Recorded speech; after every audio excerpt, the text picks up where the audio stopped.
Okay. The Hobgoblin journey continues. Unfortunately, yesterday's stream was cut short because of issues. I think Twitch went down, at least for me. I couldn't connect. I noticed a few other streamers had the same issue. So, like 10 minutes into my stream yesterday, I was no longer able to stream. So today's sort of a makeup session. And I'm starting a little bit earlier today too, try to get some extra games in.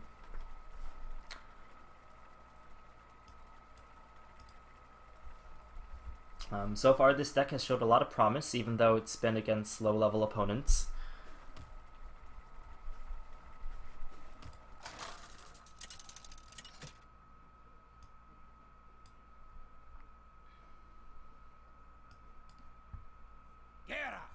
We've been doing really well against Hunter so far. Let's see if we can keep that going. So what we're looking for here are 1-drops and 2-drops. Cruel Task is kind of an iffy card because if I don't have a target to drop the Taskmaster on, then he ends up sitting in my hand. If, for example, he coins out, say, a Haunted Creeper, then I can't play the Taskmaster on turn 2. Hey, Curios. Hey, RoboBeats. Alright, well, I got my Warbot.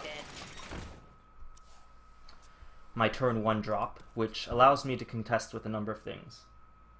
It allows me to deal with Web Spinner, it allows me to use Cruel Task to buff this to 4 attack if I need it.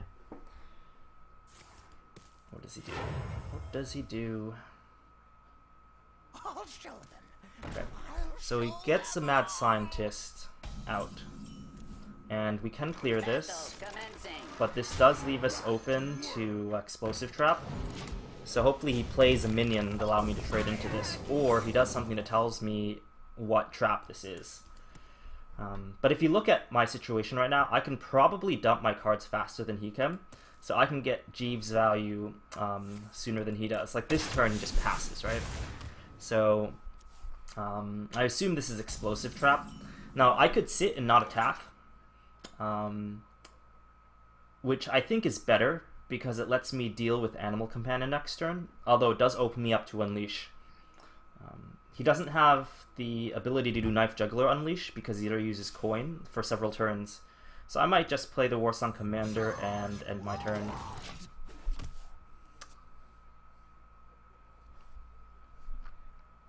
What this does, this he doesn't really want to play minions because of the trap.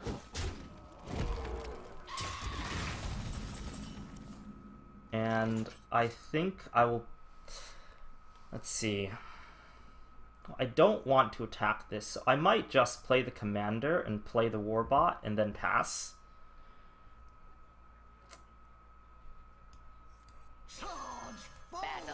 Again, this is making me very, very weak to Unleash, and I also don't get any Warsong Commander value. But he does have some... what's the word for it? The Warsong Commander he might view as a threat, and as such he might, actually commit cards to killing it, like he does now, which I am more than fine with. I could drop Jeeves now, but I'd only get 1 card out of it. The Shredder suggests that he's more of a mid-range card. Hey, Firefly. So I will play the Amani Berserker, I think. It might make more sense for me to save this Execute.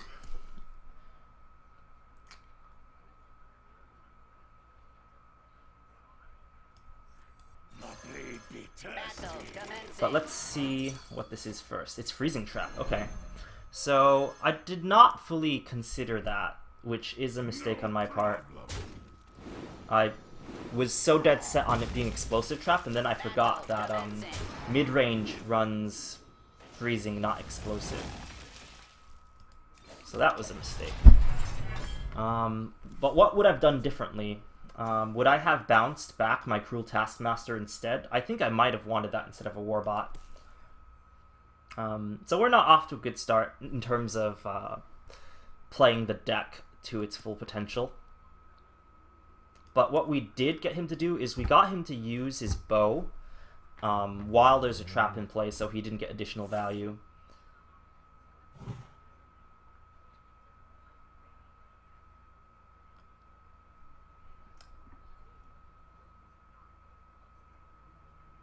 Join or die, or both.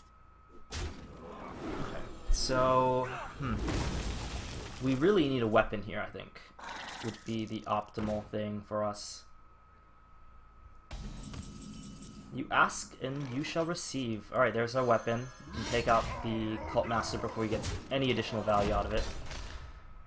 If he drops the Jaime next turn, we're in a pretty awkward position. We are able to execute it, but that still leaves the remaining hyenas left in play.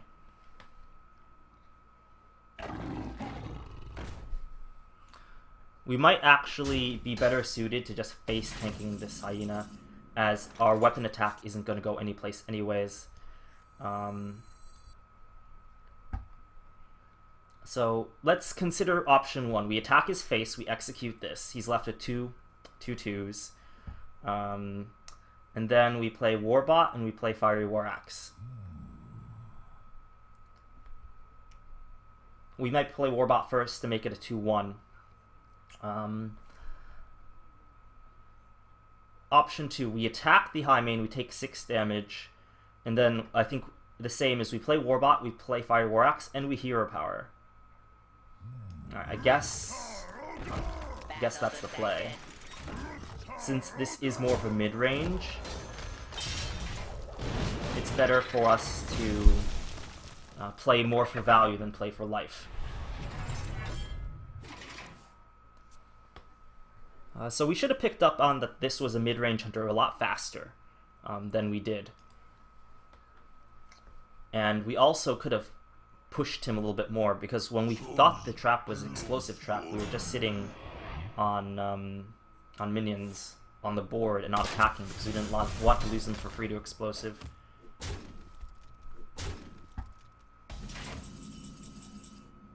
Okay, so we can play out our hand here. And we can even keep the Warbot alive, but it does put us fairly low. At this point, I don't really feel like we have a huge amount of option, so we're going to attack the Sludge Belcher, execute it, and then play Jeeves and Frothing, and then use the Warbot to kill the slime. Not in that order, of course, so we'll play the Frothing Berserker first. We'll attack it, we'll execute. We'll take out this guy, and he has, what, 6 damage, 6 points of damage on the board next turn. So a kill command alone isn't enough to kill us.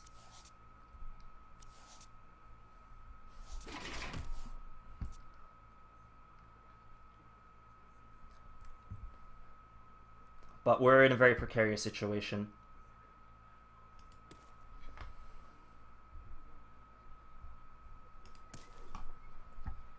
So I'm thinking, what could I have done differently? Assuming that I picked up that it was Freezing Trap earlier, I would have attacked with my Cruel Task or something to bounce it to my hand, giving me the option to play that later on. So I would have gotten a little bit more damage in. I would have triggered a trap before he had the weapon in play. So I think maybe I lost out on 10 points of damage. Smesh doesn't work for me. I might look into that.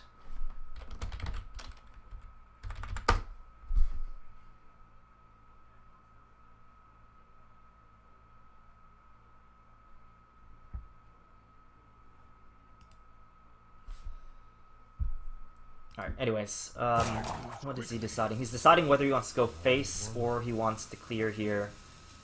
For me, if I were him, this decision would be pretty easy. I would just go... Well, I guess the Frothing Berserker is very, very threatening. So, at the very least, he's going to kill off the Frothing, right? Right? No? Well, he is, like, very far from lethal, so I guess that's the right play. I don't think I can stop lethal now. I can kill the Loatheb, I can kill the Huffer.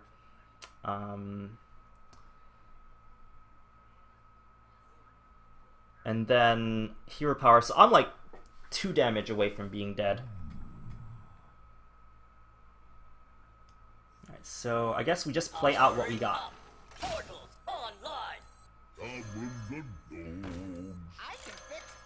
And we're forced to Hero Power here. So we gotta clear the Huffer. And we gotta take out the Lotheb.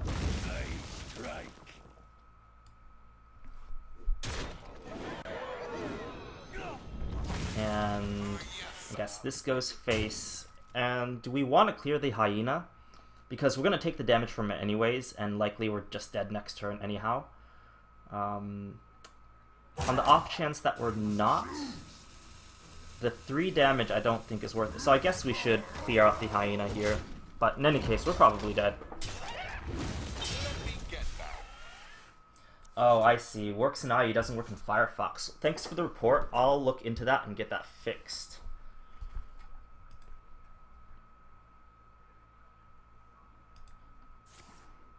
Alright, so we're super dead here. And we might have been able to make it a little bit closer if we played differently. But, you know, a loss is a loss here. And there goes my win streak. But that's okay. Consider that a warm-up. I wasn't thinking of my toes. I wasn't thinking... The problem is sometimes I tunnel vision when it comes to trying to anticipate the deck types. And with Hunter, you know, there are multiple kinds of Hunter, and the way you play against them are each different. So if you play against Face Hunter, assuming it's Control Hunter, then you're going to run into traps that, you know, can wreck you when you're assuming it was something else. Rello asks, any conclusions on this Hobgoblin MechWarrior deck?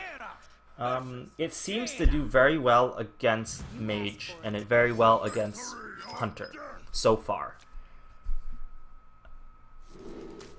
I'm thinking about keeping Death Spite considering I'm going second, but in general, you want to mulligan really aggressively for very early drops, your 1 and 2 drops. I'm going to keep the Death Spite kind of as an experiment to see if it's really worth keeping. I think the deck may be good enough to hit Legend without having to spam a crap ton of games. Alright, so if we coin out the Mech Warper, next turn we drop the War Axe. And the following turn we play Piloted Shredder. His response is Frostbolt to our Mech Warper, so then we end up losing Mech Warper value. If that happens, we can play the Noyotron instead. Let's see, or we could wait 1 turn. But I think this is much better, because our hand is going to get very crowded if we wait 1 turn and don't use the coin now. If we wait 1 turn, then next turn we either play the Mech Warper and the Noyotron with coin, or the Fire War Axe, whereas here I can play the Fire War Axe and already have it in play. Alright, so the Mech Warper lives.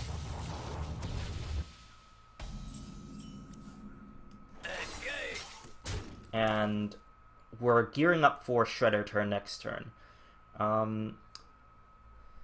Let's see. Next turn he has a 3-drop. What are his 3-drops? His 3 drops are Spider Tank, Tinkertown, maybe Kirin Tor, which makes me feel like I want to get this axe in play. And I might even attack him with it, but right now there's not enough information for me to make a good decision. I have multiple weapons, and I might just need to work on getting it in play. Alright, so he does have the Spider Tank.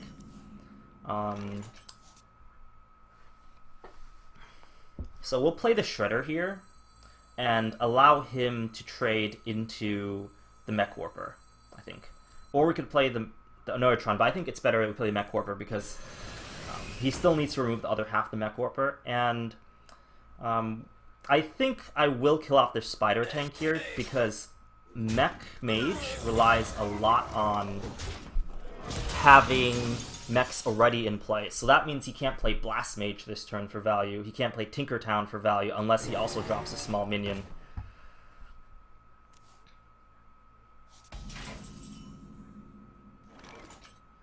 Do I want to continue to trade here is the question.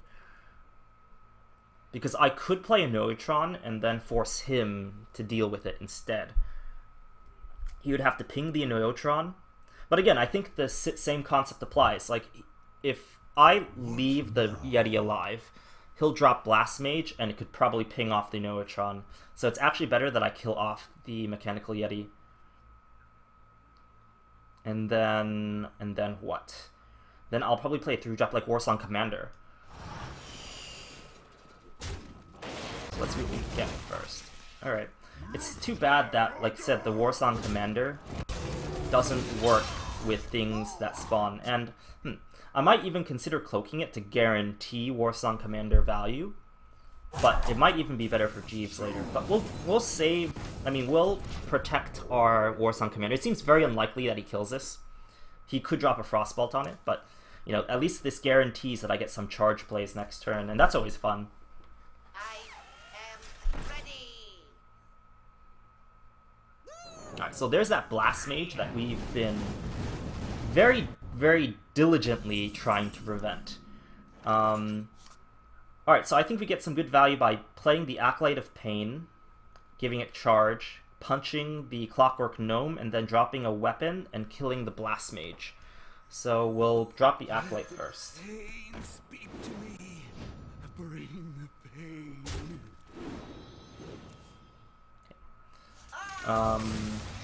And then the question is, do we want to sacrifice our Warsong, or do we want to sacrifice our Steam Weedle? Because if we leave the Warsong up, he can hero power it, but he does need to take the mana to kill it. Alright, next turn is turn 6, or 6 mana, so it'd probably be a Noyotron, Warbot. I want to kill this.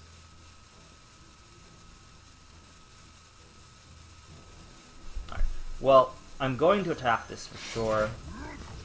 And let's try and see if we can get some more Warsong value here. I think perhaps forcing him to hero power is a good thing, because it prevents him from developing his board. And okay, so this is good because he wasn't able to ping off the Warsong Commander. So I can drop the Death Spike, kill the Harrison Jones, and also drop the Inoyotron for charge for 1 extra damage. 1 extra damage. That's not a lot of value, but, you know, it's better than nothing, right? Alright, so we'll kill this off. Warsong Commander is one of the cards that I think is really neat because it gives you kind of persistent value. The longer you have it in play, the more times it can give you value. Jeeves and Hobgoblin are also cards that are like that. Abomination.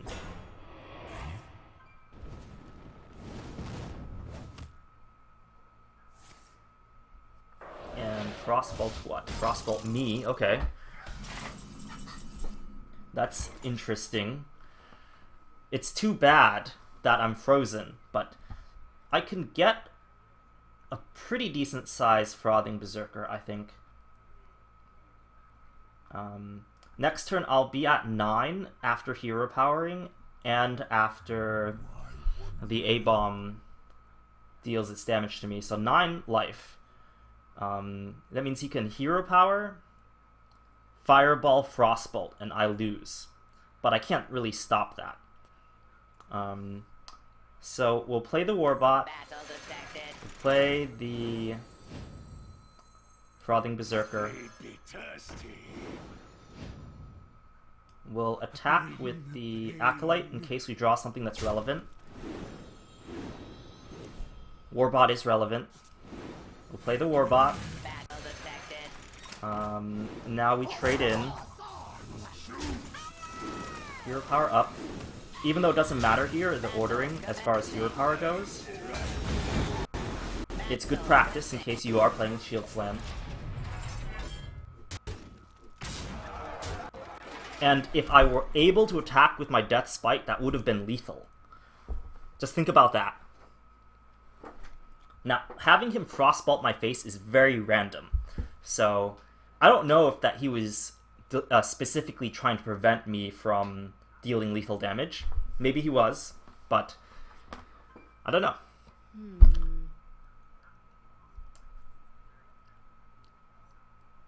So what has he got to do to win? He has to kill me to win. So Fireball, Frostbolt, or clearing the board, dropping many taunts. Like, even though I have, in a previous stream I was talking about, you know, Warsong Commander might not actually be that great, in this game, it did a lot of work.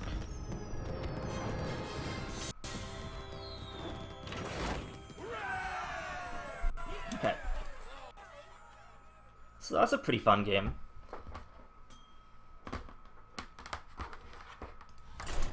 Manly Moose says he didn't want you to trade with the A-Bomb. I assume you mean, like, attack the Death Spite into the A-Bomb? That may be true. Yeah. And then, but let's see, he didn't know I had a Frauding Berserker in play, right? Because the Frauding Berserker had charge. But, in any case, that's how you play against Mech Mage. I traded a lot because I wanted to prevent Blast Mage from being good for as long as possible, and Tinkertown, and if you looked, he actually played those cards far, far later on. This is a hand I actually might consider keeping. Annoyotron's really good against Warrior if they don't draw Armor Smith. So in case he draws Armor Smith, I want Death Spite. Jeeves is also a good card in this matchup. I don't know if I want it this early. The problem is if I mulligan really hard for a really aggressive hand, like a Cogmaster Warbot opening, he can stop that dead cold with a Fire War Axe draw. And I saw that he kept 2 cards, so it might actually make sense for me not to mulligan like that. Anyways, so Annoyotron comes out first.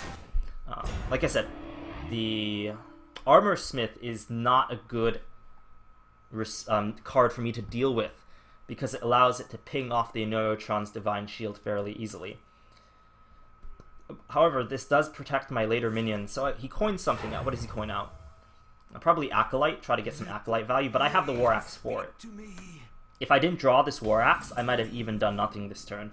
So he actually kind of wasted a coin, because he thought maybe he'd get 2 draws out of it. And that's the risk of playing your Acolytes early. Usually, if you have Death Spite, then you want to save your Acolyte until after you attack with Death Spite. And so something I've learned while playing this deck is you never want to play Jeeves on curve if you can't get good value out of him. Like, sometimes 1 card isn't even enough. You want to draw maybe 2 cards. At least 2 cards, I think. Alright, so he has to use the Fire War Axe to start clearing this. And I have a lot of weapons. I'll fix you. So I'm just going to start attacking with them. And the question is, what weapon do I want to play here? He can't Harrison next to him because he used his coin, right? So he can't get a double draw Harrison with the weapons that I play.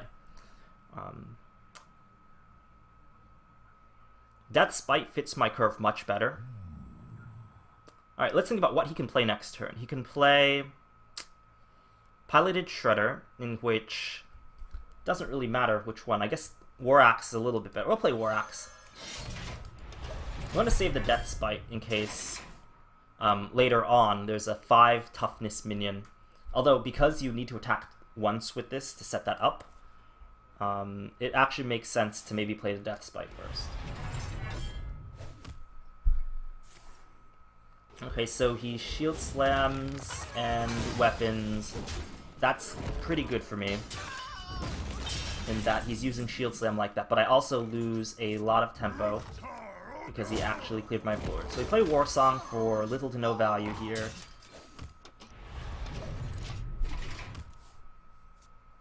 How long has it been since I have streamed? I actually tried to stream yesterday, and I streamed last Thursday and Tuesday, I believe. I've been trying to stream every Tuesday and Thursday around this time. Closer to 5 to 7, but yeah. You'll be seeing a lot more of me. What now? So, largely uphill battle, and the Jeeves that I kept in my opening hand, I still haven't had a chance to use. So it might not be correct to keep the Jeeves, but like if you don't draw Jeeves in this matchup, then it's very hard to compete with the Warrior in terms of card advantage.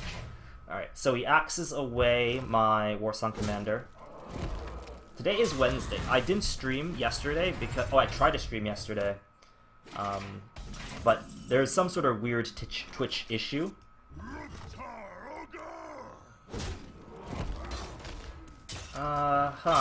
Let's see. what do I do here? Next turn you can play, what do you call it? Shield Maiden. Yeah, I'm making up for yesterday. I don't want to play the Screwjank, really. Like, the Screwjank has been kind of unimpressive sometimes. Sometimes it's good, but other times it's bad. And you don't really want to play cards that can be bad. Or can be bad, like, more often than a certain threshold. I mean, I guess I want to protect myself against Harrison a little bit, so I guess we'll play the Screwjank. Minions are a little bit better than setting up the weapon now. But it feels very not good to play it like this.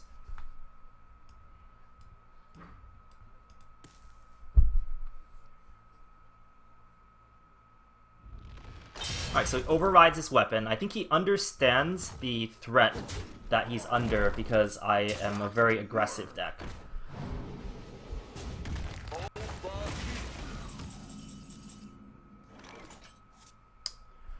So I think I need to actually attack the Cruel Task here, because I need to set up the Death Spite to be able to activate Execute next turn, potentially. Or, what happens if I just hit him? I mean, he can Hero Power over the next few turns. So at best, I'll take him down to 6 if he doesn't Hero Power. And then, I don't have like a good finisher. Like, I don't have Grommash in this deck. So I guess I have to play it towards value just a little bit. Overall, this matchup isn't great. I'm still trying to feel it out. The style in which you play this matchup is a little bit different, because you can't always just go full aggro and win.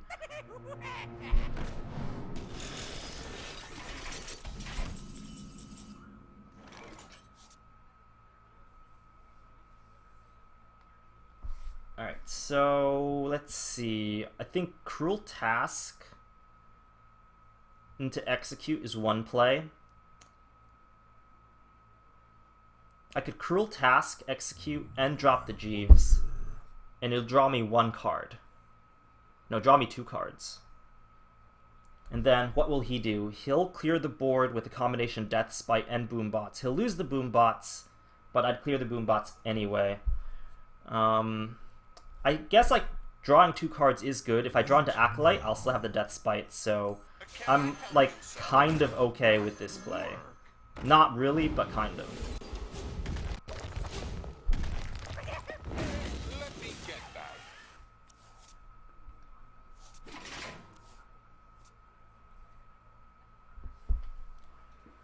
Alright, so I didn't draw into any of my additional draw cards, but my deck... Okay, I'm still 17 cards, so I'm not even really close to... Oh,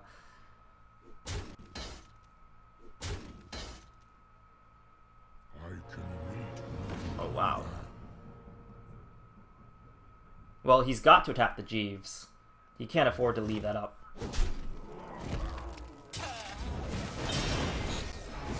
And if I'm lucky, the bombs won't hit the task, and... I am lucky. I'm at 17, but after Grommash, he doesn't really have a means of dealing any burst. So let's see, we'll execute this. That's pretty much a given. We hit him... Let's see. We hit him for 4, puts him at 7. And then Dr. Boom's 2 Boombots could kill him. If I get really good rolls. But I guess there's no need to rush it, right?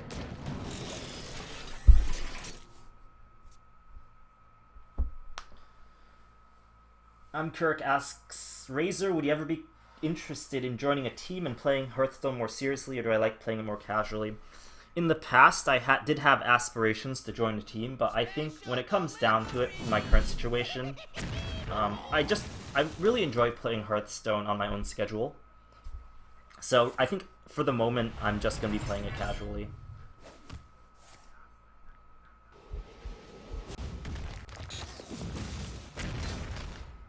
Hey, we beat a Control Warrior. Nice.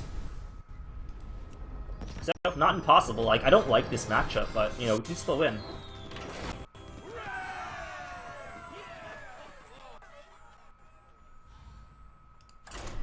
I think the main problem with playing it more competitively, for me anyways, is that tournaments take a lot of time.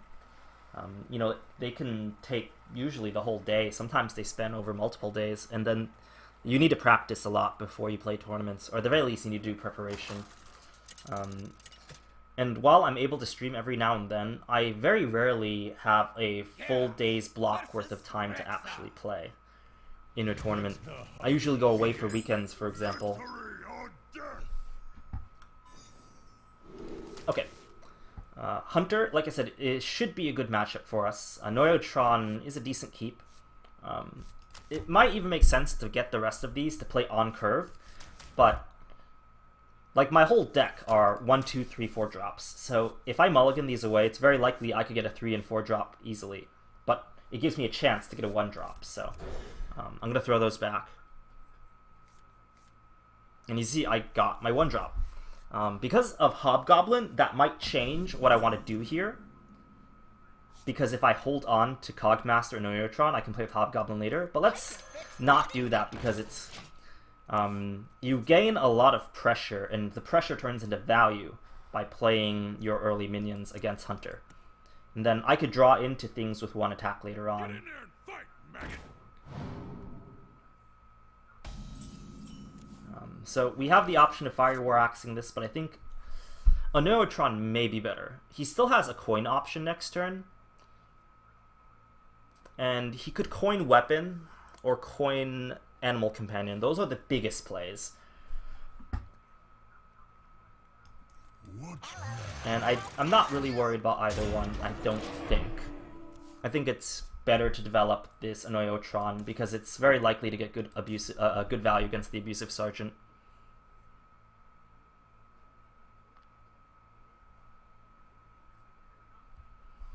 Manly Moose says, being greedy is always Hobgoblin's weakness. That could be true. You want to, like, get, like, the best buffs on your minions as possible, so you want to, like, hold on to minions sometimes. Alright, so axing the Knife Juggler is a certainty, I think. Better than trading, of course. And then I'm going to get rid of this Abusive Sergeant while I can, just in case he has Silence or Juggler plus something that will have a dagger hit this. But if you look at it this way, I potentially gave up 1 damage by doing that. So if I lose this game by 1 damage, it might be because you could say I wasn't aggressive enough.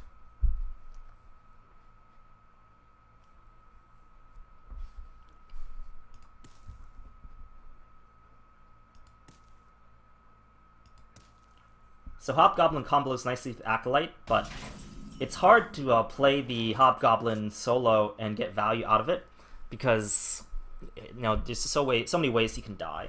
Like, he could kill command it next turn. So do I want to fully clear this Spider? Maybe he has Houndmaster. He has Knife Juggler. I don't think you see as many Knife Jugglers in Face Hunter. What is the other thing I need to be concerned about? Sludge Belcher.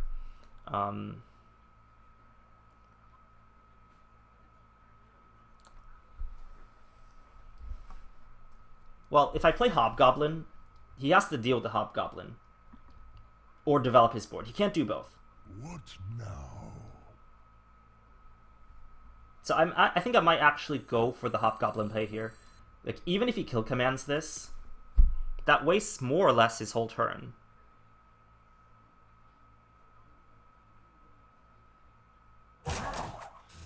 Or I guess I could play Acolyte too. Alright, we'll go with Hobgoblin. This is I wouldn't say this is, maybe you could say this is greedy, but I think the better word for it's less safe. It's a high risk, high reward play. Alright, so he does get the Houndmaster as expected, but in response, I'm able to play the Acolyte of Pain for a big Acolyte of Pain. So we'll drop an Execute here. We kill the Houndmaster, and we'll play our big Acolyte, and we'll clear this board. Alternately, we could have gotten a reasonably large size Frothing Berserker, which in some cases might have been better. Manly Moose says, if he's running abusive, you should watch out for lore fighters, which is true. Although there is a mid-range hunter list that does run one copy of Abusive Sergeant. And as it is, because he's running Houndmaster as well, that looks like that's what he's playing. Okay, so he recognizes that the Hobgoblin is too much threat, so he has to kill that. And then that must be Freezing Trap, and we don't want our Acolyte to be reset by that, so we'll just play these two minions and not attack end the turn. Because I don't think he can sustain constantly killing off all my minions. So turn 6, I guess Highmane is his best play. Because that is a really big handful for me to deal with.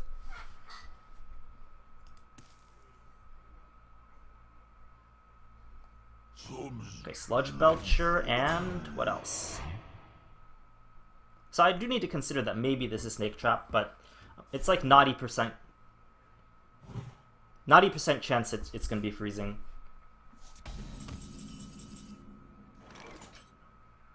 Alright, if it's freezing, we can bounce the Warbot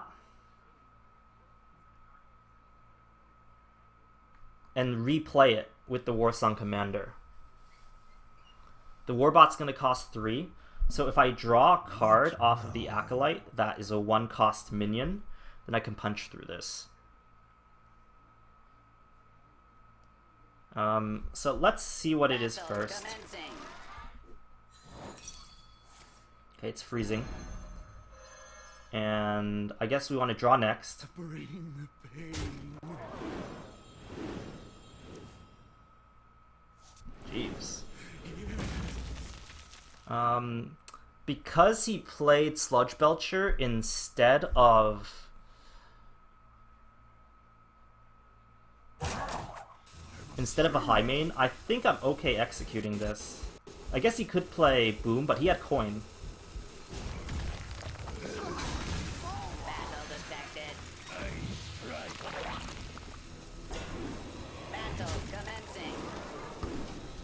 This may not be the right play.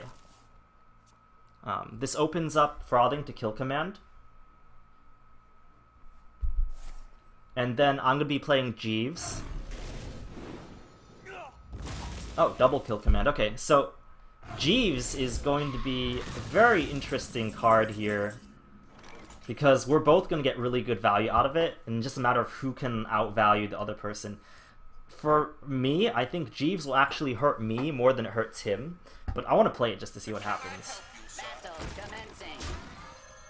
We'll attack with this weapon because if we draw a weapon, we need to cycle through them very quickly.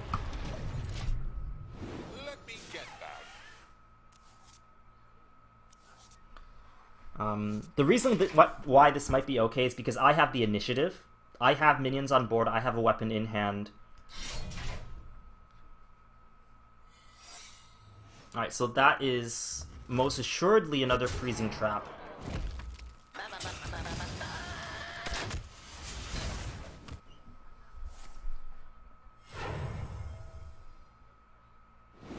Let me get that. And he refills his hand. Alright, so we attack this, it gets bounced. We play MechWarrior, MechWarrior. That's 3 mana. Jeeves plus Screwjank is 2 each, that's 7. So I can't play everything. But I can play everything but the Screwjank. So we'll attack. Get it bounced, that's fine. So we play MechWarrior, we play MechWarrior. We'll play Hobgoblin. Oh, I guess I forgot the extra cost on Jeeves actually makes him unplayable. And we'll play the Screwjank. And, should I attack with my weapon here? I still have a chance of drawing into a weapon. I'll hold on for now. Do I twerk sometimes when I'm alone in your room? And I do not.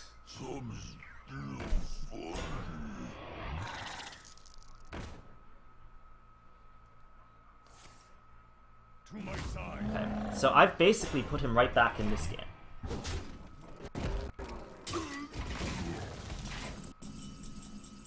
Alright, so I attack Misha.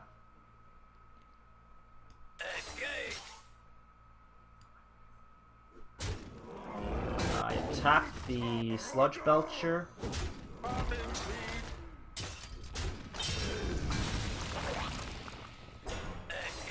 Like this, like so. He's getting very low. I think I can afford to play Jeeves. Can I help you, sir? Let me get that. Because I'm not worried about him bursting me down. He still needs to control this board. So he'll run, what, he'll run the Web Spinner in, he'll kill off the Mech Warper, he'll be at 10. I have, what, 7? So I'll be 3 damage off lethal. I've punched through both Sludge Belchers, I believe. Or was that only one? I think I punched through both of them. I have returned. That was funny. Okay. But that's not going to be enough to kill me, I'm pretty sure.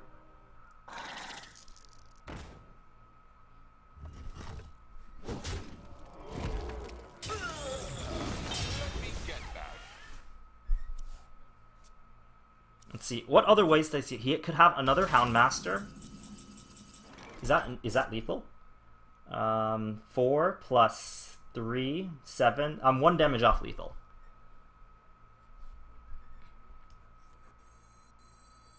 Back to work.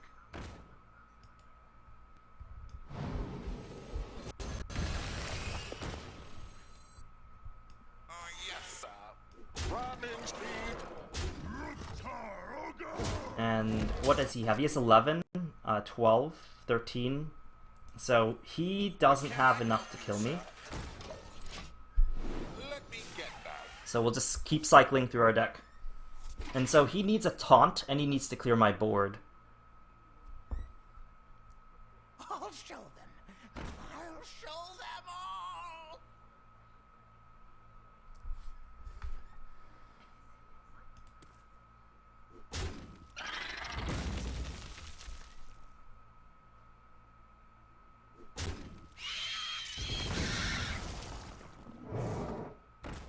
Nope, he's halfway there.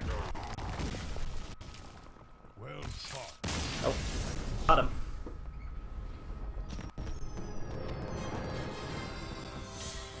Man, winning with Jeeves is so fun.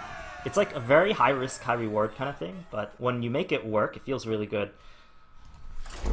And I haven't like been punished super hard by Jeeves because I always have the option not to play him.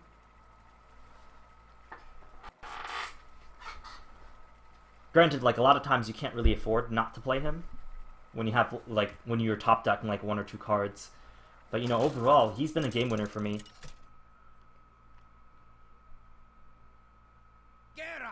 Alright, another Hunter. We've had a pretty good record against Hunters so far. So Fire War Axe, Cogmaster, pretty good. If I don't draw a mech, I can still protect the Cogmaster. So what we want is that we want a mech, so that we can buff the Cogmaster's attack. And you know, the funny thing about that game being 1 damage off lethal, if you remember, in, I think turn 3, or turn 2, I had the chance to attack him for 1 damage with my Anoyotron, but I opted to kill his Abusive Sergeant instead. So it's little things like that that might end up becoming a very big deal, and it did. Well, I still won, but you know what I'm saying.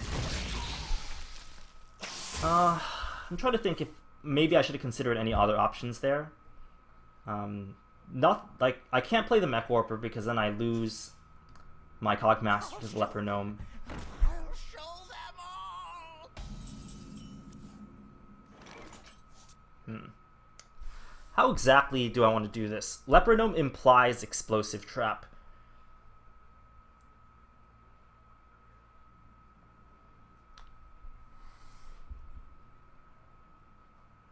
Which means I might actually trade in here. I'll fix you. And then sacrifice my Cogmaster, maybe. And play double Mech Warper this turn. And then he can't kill off both Mech Warpers.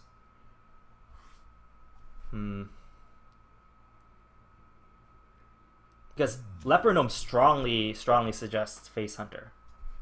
So if I War Axe and kill the Mad Scientist, then I lose both of these guys, unless I let them sit for one whole turn. And if I develop my Mech Warpers with an explosive on the table... Alright, so I'm going to trigger that explosive now. And if it's not explosive, that's fine. The reason I'm playing it like this is because I didn't want them damaged because of Unleash the Hounds.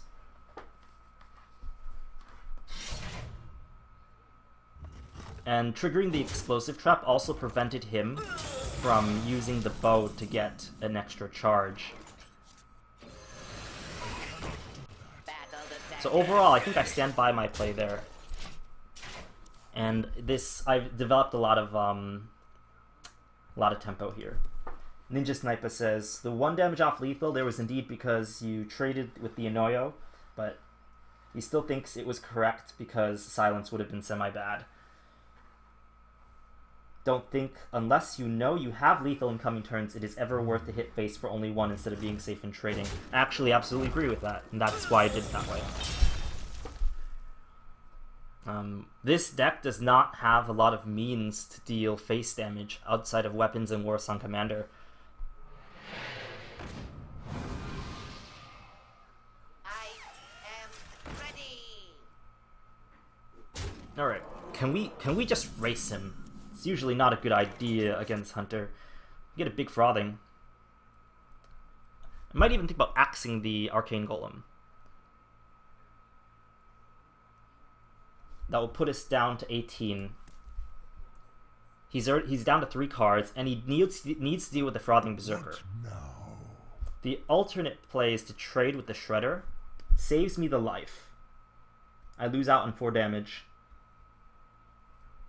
I guess you could say I lose out on 1 damage, because then I can attack with the axe instead. I mean, attack his face instead of attacking the Arcane Golem. Well, in any case, I know I want to play the Frothing here, and I know I want to kill off this, gnome. Well, the upside about trading is that I get a bigger Frothing Berserker. The downside is it still leaves me open to explosive a little bit.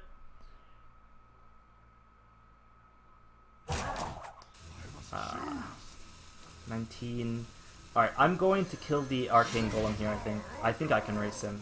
This is probably wrong. I think it makes more sense to make use of the fact that this Death Rattle, you know, when this dies, something spawns from the Death Rattle. So I would have saved 4 damage, and I would have made use of the Death Rattle, which otherwise wouldn't be used. Put this apple on your head. Double Juggler. Damn.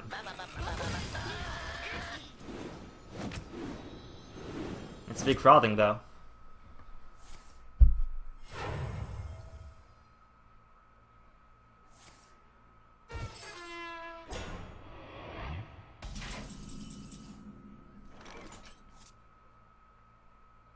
Okay, so I guess we attack the Leper Gnome.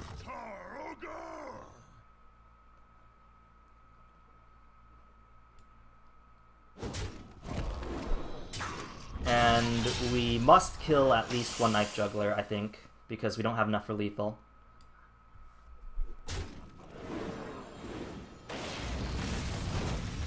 That's unfortunately very useless. And then play the Neotron, that's a certainty, and we'll Hero Power. And he only has 1 card left, which means he needs to kill this Frothing Berserker somehow, or die. And with the Neotron in play, that will be very hard. He's gonna need like Silence plus Arcane Golem. Well, there's the Arcane Golem. And he needs the dagger to hit the right target.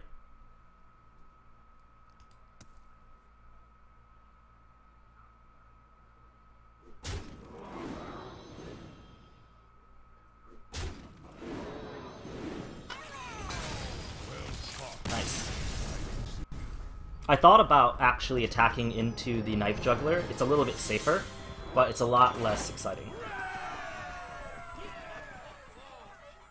Yeah, if the Watcher had 1 job, it was to eat the dagger, and he did his job, so not completely useless.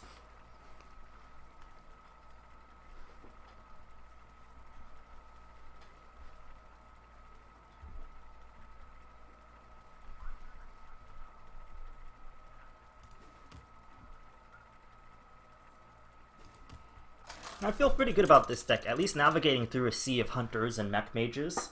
You know, does quite well against those. Gul'dan! Your soul shall be mine! Okay, we're gonna assume it's Zoo, even though Zoo's very uncommon these days. This is a really nice hand. If there'd be one thing I would change about this, is maybe instead of the Frothing Berserker, I would mulligan the Frothing Berserker to try to get a weapon. Why do you call? So coin MechWarrior into Warbot feels pretty good here, because it lets me start to get to work on getting rid of the Voidwalker, so that I can play the Noyotron without losing its shield very quickly. Manly Moose says Zoo's been making a comeback apparently. Yeah, I heard, I saw on Reddit that somebody brought it to number 1 or 2 legend. A Chinese player, right, on the North American servers. But yeah, I mean, I think there was like a knee-jerk reaction after their Undertaker nerf, where So many possibilities. people kind of fled from Zoo because Undertaker was gone, and they kind of forgot like how powerful things like Doomguard and Implosion were. Alright, so I guess we trade into the Voidwalker here. Don't really have much of a choice in that regard. But I have a much bigger board than the Zoo player does, so I can't complain. Ninja Sniper says, yesterday I made my way to rank 7 and I didn't face a single Zoo but a couple Control Warlocks and some Demon Locks. So that's pretty much what I expect these days. Put this apple on your head. Alright, Knife Juggler plus a minion, and the only... Damn. The only good target, or only 2 good targets, would have been the Cogmaster or the...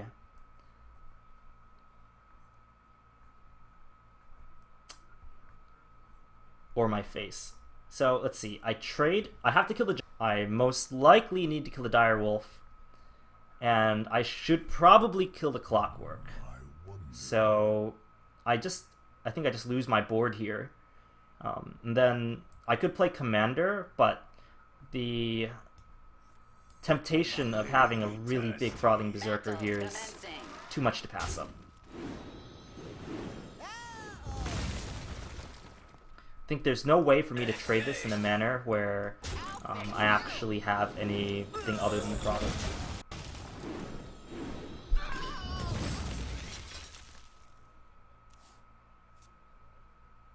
This is not looking good for me anymore. Not as good as it was 1 turn ago. Him tapping, though, is a really good sign. And a Noyotron is annoying here, stopping an 8-4 Berserker, giving him the opportunity to deal with this with some sort of buff, like Abusive Sergeant. Well, we got Dr. Boom in a few turns, but that's still a long time.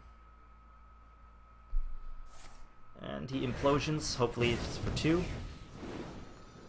He can still trade that off. But we have Warsong Commander in play, which lets us get better control. Like, this is where you actually get value out of Warsong Commander against decks like Zoo. Because instead of getting damage to the face, you're actually clearing off minions. And then, so we need to draw something that we can play next turn. Everything outside of Dr. Boom costs 4 or less, so we can definitely play a minion and give it charge. Unless it's the Shredder. I'll get round on it. And lo and behold, it is the Shredder. Okay, so we play the Shredder. We'll trade this while we can. And I have an Execute. I should probably save the Execute.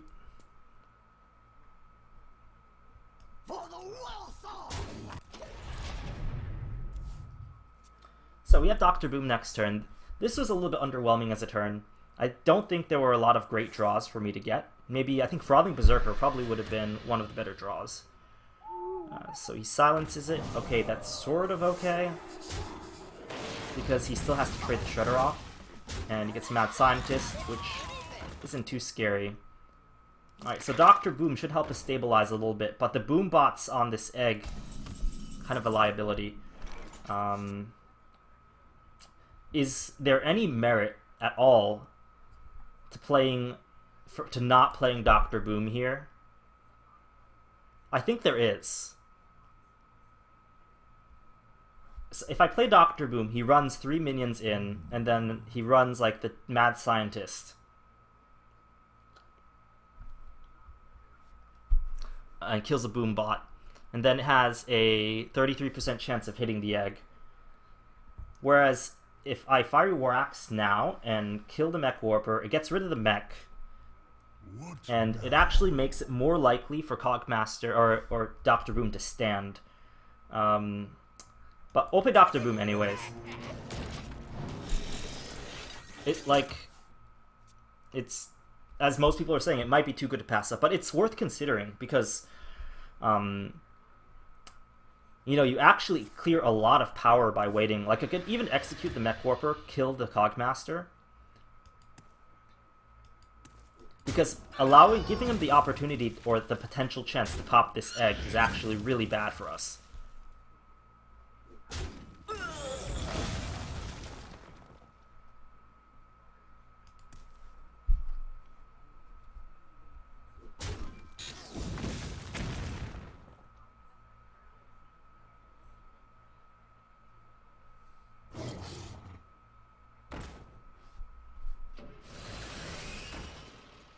Well, in the end, I think it made sense to do it this way. Damn. Okay, so we have to kill the Direwolf Alpha, that's pretty much a given. We play the Acolyte of Pain, and we'll clear the Shredder too.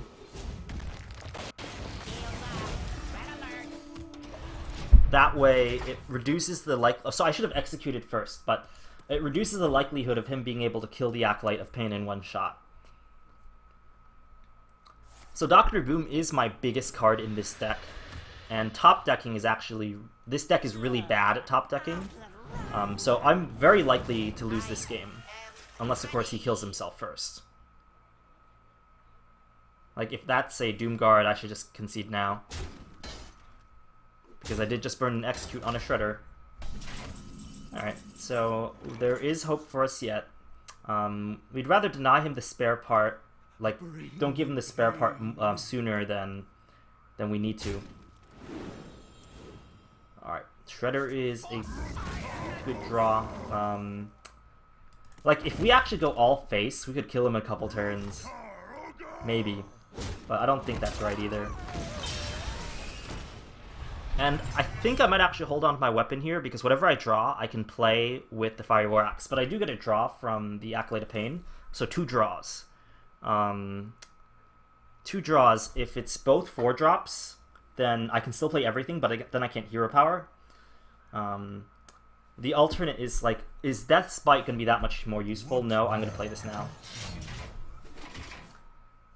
Like, the reason for me not to play the War Axe now is if maybe I would rather have played the Death's Bite that I draw next turn immediately.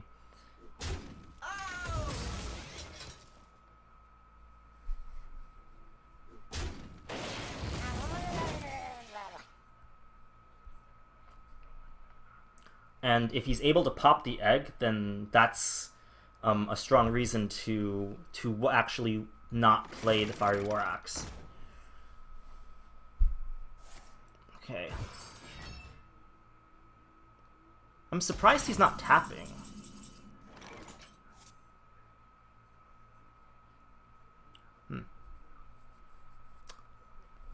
So I really do want to draw into a mech.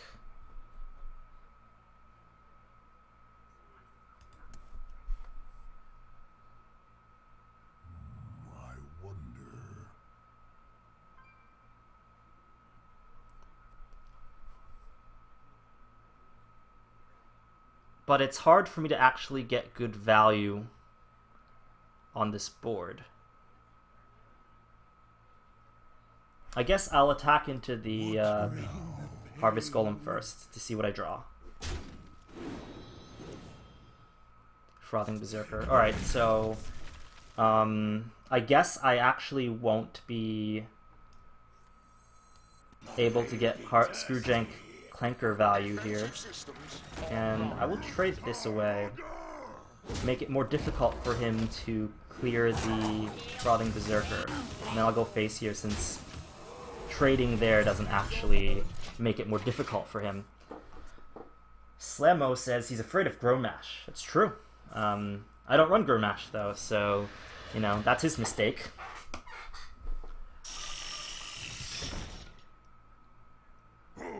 Alright, so Doomguard kills the Frothing Berserker.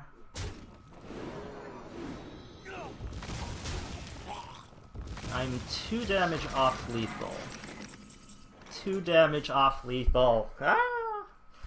So that means I need to draw into lethal, or I need to clear this board. If I'm 2 damage off lethal, I can make it so that he can't tap. Alright, so Cogmaster.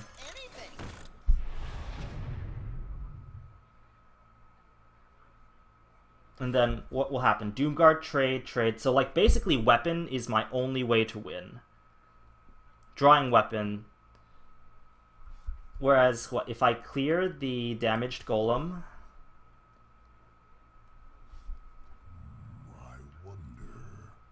I guess the difference between him having 2 life and having 4 life is about the same, except he gets 1 extra tap.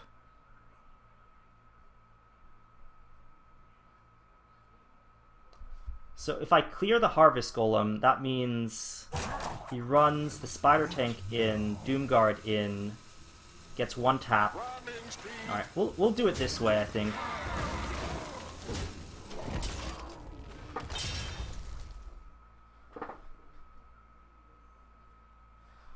Yeah, there was definitely an alternate play that involved going face that would have ended the game by now.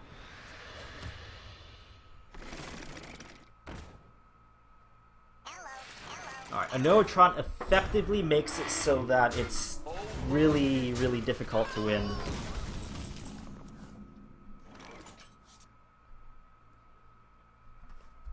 Because we got our Death Spite, but... So we attacked the Anoyotron twice.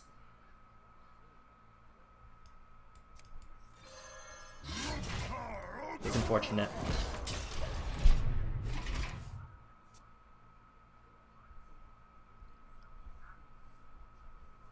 So yeah, I think it might have made more sense for me to go face, because I don't know if he actually drew the Anoyotron off, but it would have increased the likelihood of me winning. Let's see, is it still possible for me to win here? The first question is, am I dead? Attacking with Death Spite turns us to 4, so that's 7, 12. Take 1 damage, so that's 13, plus 5. I'm not dead yet. Let the pain speak to me.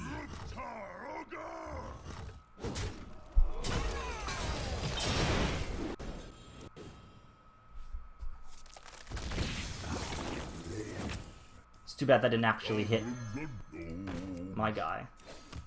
Okay.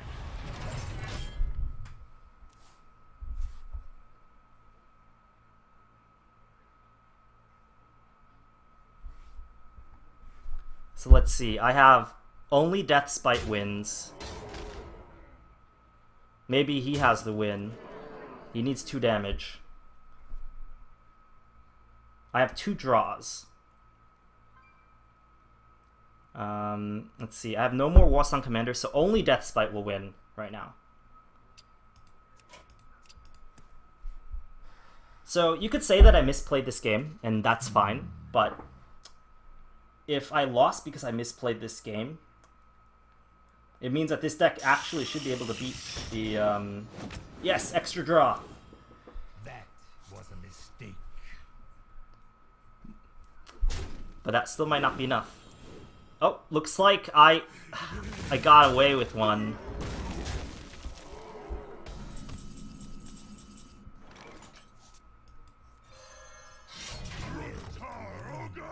But it wasn't his misplay that cost him the game.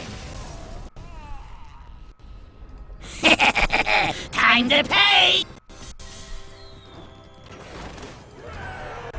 In general, I'm not a face style player, which is why I like to consider the trading options more.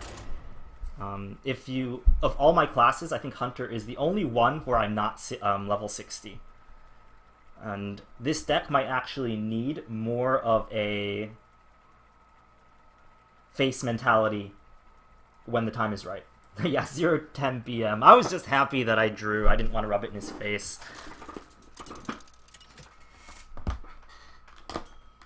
I'm not much of a BM player, although it is fun sometimes. Alright, so in this matchup, it makes more sense to hold the Cogmaster. What? You play other classes? Yeah, I play just about anything except Hunter, and a very little Warlock. Oh, Razor's Paladin deck. That's an old one. Alright, I got to update that command. But Death Spite is pretty good against Priest, and Cogmaster plus Hobgoblin is also good. But this might encourage me to be a lot greedier than I should be. So I'm going to hold on to the Cogmaster. I'm going to hold on to the Hobgoblin.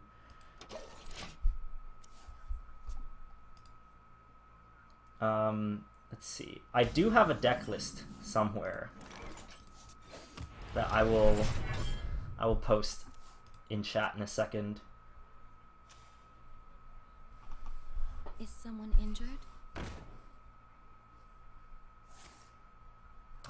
This is really interesting, says Levig0. How good do you think this deck actually is? I feel like this deck has a lot of potential. I don't think it's a top tier deck by any means. I'm okay with him drawing, I think.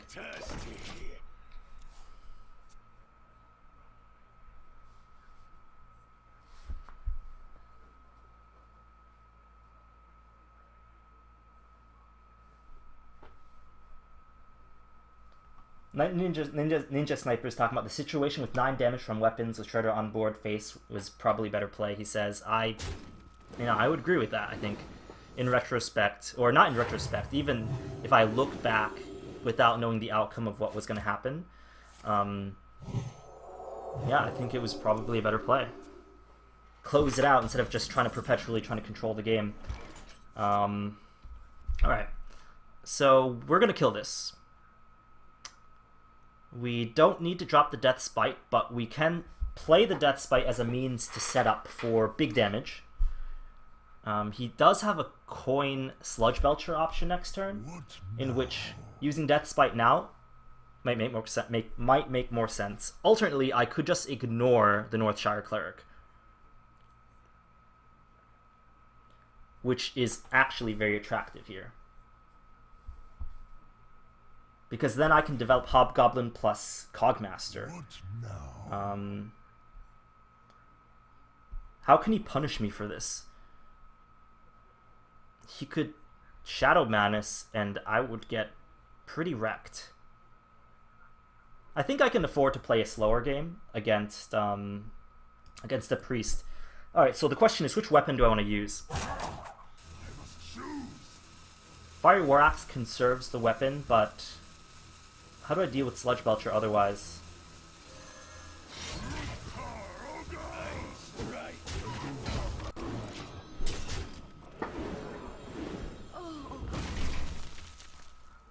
Puffin places, hey Razor, your deck is missing Junkbot! I wish that card was viable. Although it's really nice when it does work, even if you get just one trade, so that it gets buffed once. It's a 3/7 for 5. 3/7 for 5 isn't awesome, but the 7 toughness is a real big pain to deal with. Embrace the void. Wow, he really respects the Frothing Berserker threat.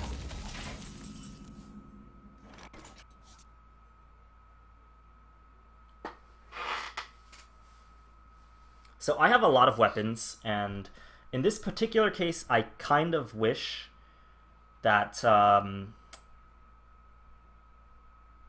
used the Fiery War Axe instead. I think Hobgoblin plus Cogmasters might be the best because it develops my board the most. It also uses my weapon. Because I have a lot of weapons I need to get through. And then next turn, unless he kills... I guess he can steal it with the Shadow Priest. But with this deck, it's really difficult to avoid something like that.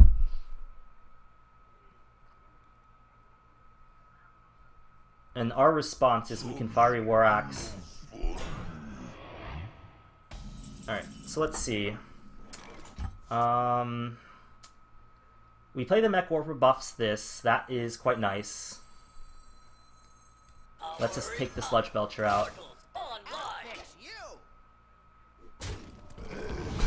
Now, we could play the Jeeves for no value. In the past, I found that doing that is super risky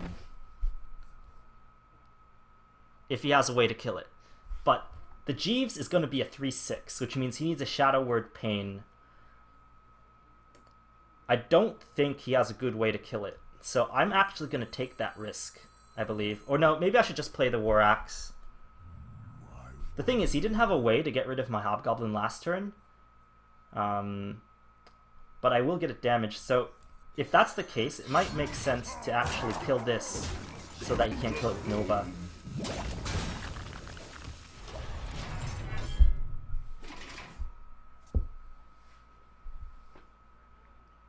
So I'm making the read that I don't think he has a way to kill my Hobgoblin.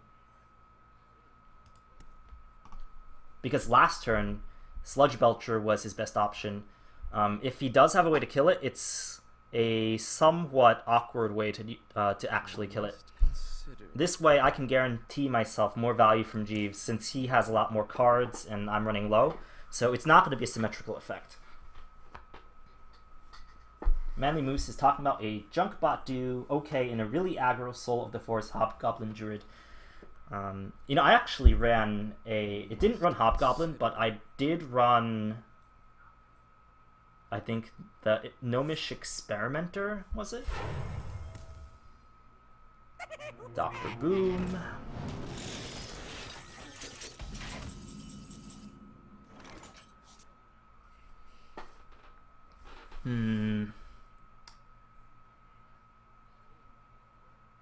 So I can play Jeeves.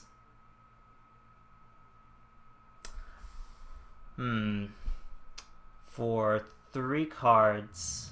I wonder. No, for 2 cards.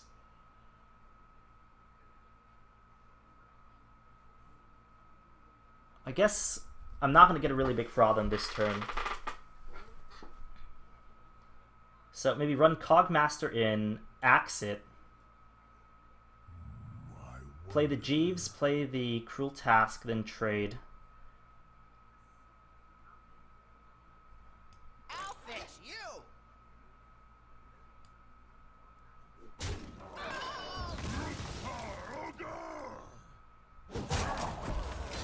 Can I help you, sir?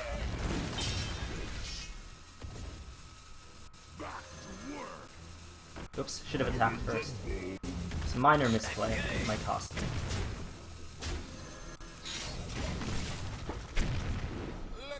Okay, so I get punished by Pyromancer, Holy Nova pretty hard. I was playing Holy Nova before. Ninja and Sniper says, you could consider Gnomish Experimenter in a rogue deck if the chicken costs 0 mana.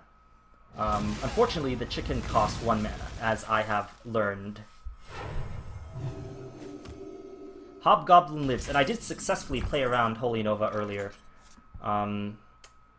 Unfortunately, I don't have Jeeves anymore, and it's only so much I can play here.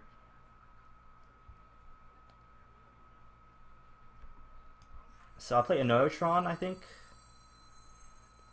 And then I'll play the Screwjank because I don't want it to be... Oh, I forgot that it got buffed by so much. Now it can get Holy Word, it can get Deathed, which is a mistake. Maybe I should have played War Sound plus Frauding instead, but I didn't think that I'd get that much value from it. And then again, Priests are running a lot fewer Shadow Word Deaths. And if he does have one, it might mean... Oh, crap.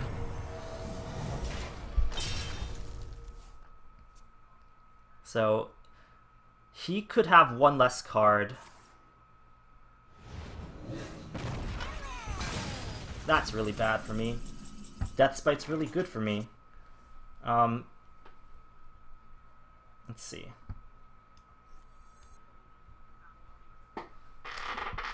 So we have the combo in play. We hit him for 4, puts him at 20.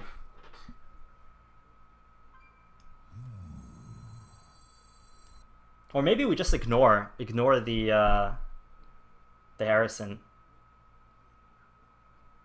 Well, in any case, both these are going face. If we attack him, it puts him at 16. Assuming he heals, he's at 18. We have Death Spite, so that puts him back at 14.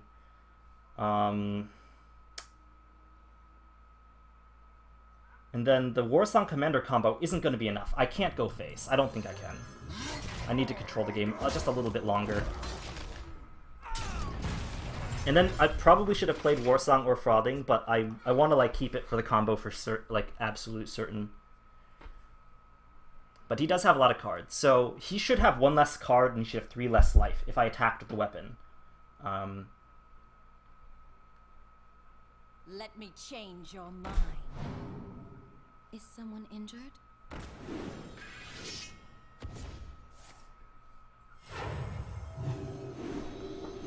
Wow, what a wreck.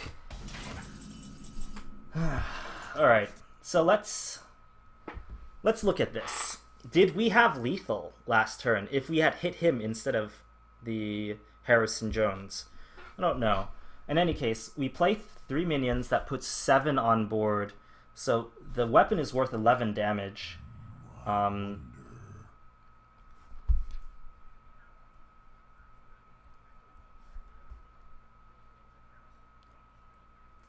Screwjank. Okay, so 11 plus 6.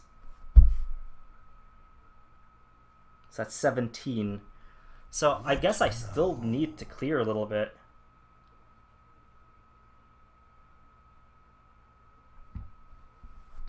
Alright, I don't have lethal. And if I just go all face, I don't think that's enough either. So I just want to make it difficult for him to deal with. What now?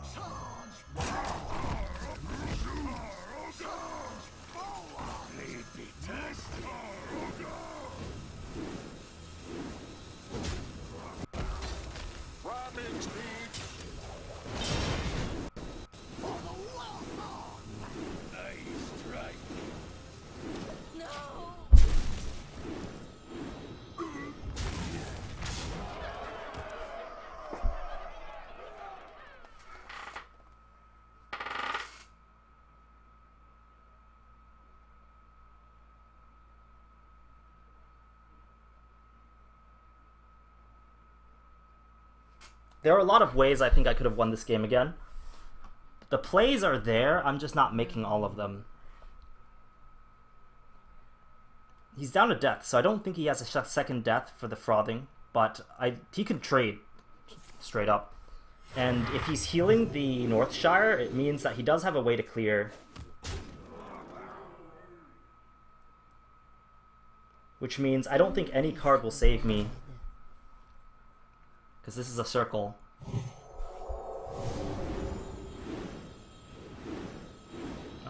So I think Fiery War Axe can still win me the game as long as the Akanai is there, but no Akanai means game over. So one mistake was that I should have attacked with my Fiery War Axe, netting him 1 less card and netting me 3 more damage. And I probably should have gone face on that turn when I attacked the Harrison.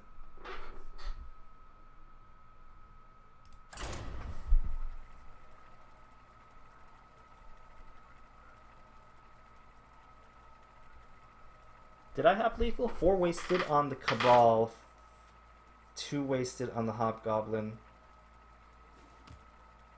No, it doesn't work like that because when I traded, the Frothing got buffed. So if I had attacked his face instead, the Frothing would not get buffed.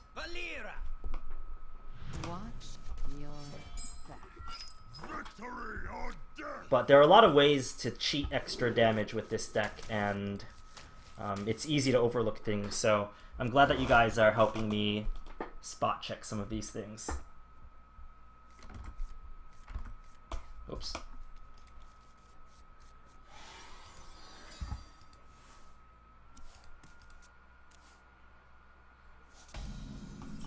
Alright, so there's no reason to coin out the MechWarrior here, but I might coin it out next turn. Makes it fairly difficult for him to deal with. It might merit enough threat for him to like burn and eviscerate or something. So the annoying thing about this match, Noitron's Divine Shield is very easily dealt with by the dagger. Powering up. Portals online. But at the very least, it makes it so that he can't just deadly poison this down.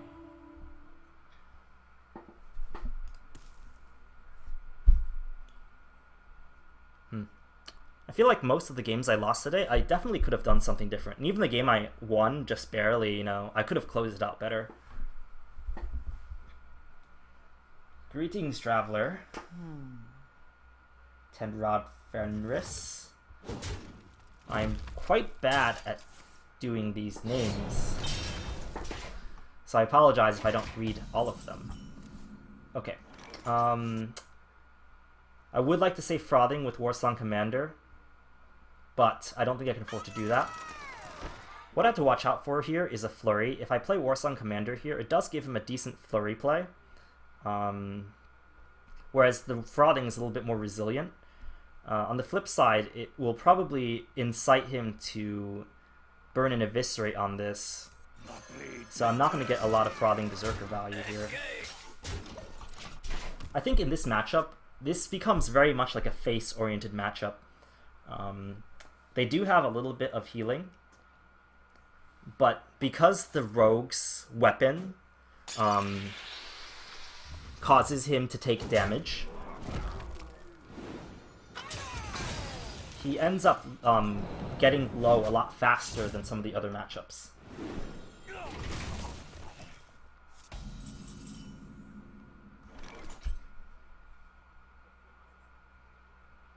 So like here, I might even drop both Cruel Taskmasters, hit him for 6, and then he'll just Flurry and I'll be sad.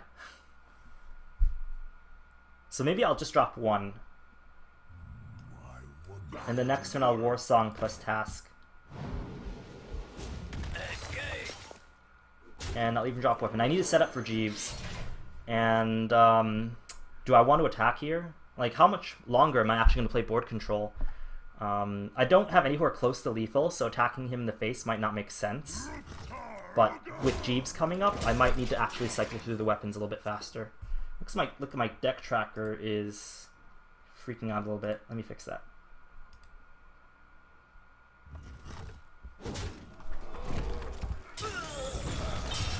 Okay. So interesting. Yeah, beat it. Alright, so we have that Death Spite. So that attack I made last turn was absolutely correct. But this turn I think we might opt for board control a little bit. So we kill the Farseer, we use a task to kill the Bandit, and I think we trade, so we can't trade into our Warsong Commander. What now?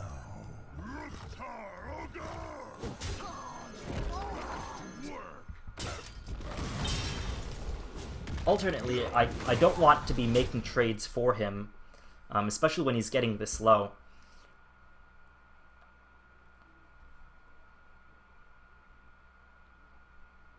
So my natural instinct is to not trade. My natural instinct is to trade here, but the correct play might actually be to trade. No problem. Not trade, sorry, to go face.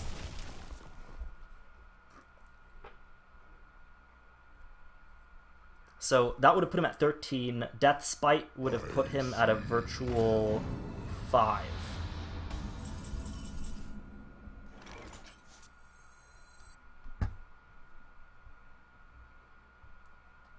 So this is worth 4, this is worth 4.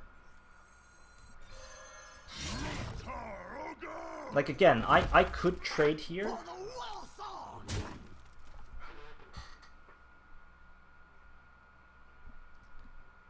But attacking is 6. Let's put him at 7. Cogmaster puts him at 6. And he still needs to clear the board. I can fix anything. I'll fix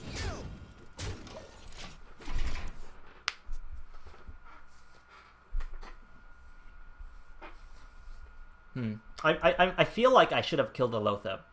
I think I didn't go face the previous turn, which means I shouldn't have...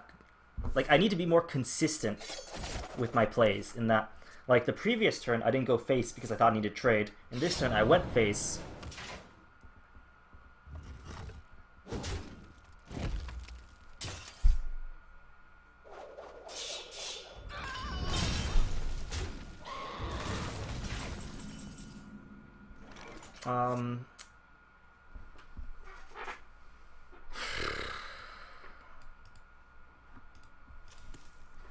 So this is another game I could have won, but because of the way I played, I'm putting myself in a bit of hot water. I draw 3 cards with Jeeves here. The question is, do I want to kill the Lotheb or not? The Noyotron's very annoying to get through, so I think this is probably better. Because I can still draw into Death Spite or Weapon, and the game ends. And he still needs to deal with this. Next turn, I can play Hobgoblin plus Acolyte, and eventually I'll draw into that weapon and I'll win. So he'll need to kill me before that.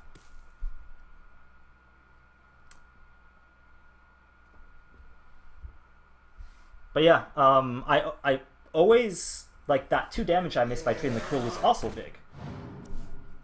And I made that decision, like, I made a point to say, this might be the reason I lose. And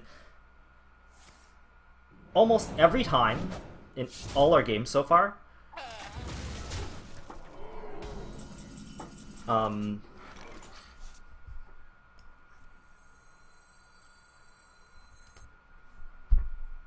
not going face has hurt us more than going face. Let's see. So 1 damage. What difference does 1 damage make? Because all these cards are going to be more than 1 damage. So I play Hobgoblin, play Acolyte. I make it so that it makes it more difficult for him to trade up to the buffed Acolyte. What's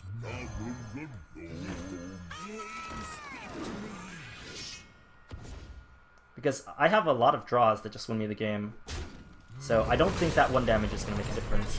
But I said that before and I was wrong. I might be wrong again.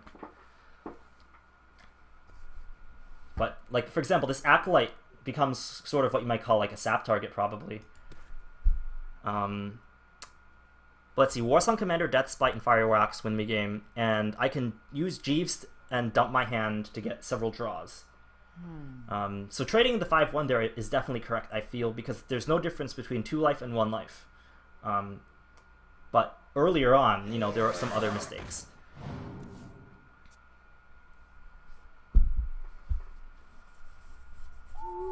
Silence, okay. But now you see the difference between 2 and 1 life actually did matter.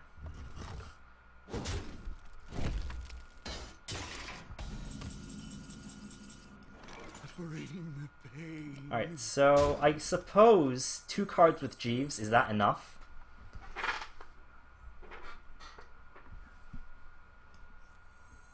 Can I help you, sir? Let me get back. You know, I might actually lose this game. But again, I have 3 cards that will win me the game unless he draws a heal.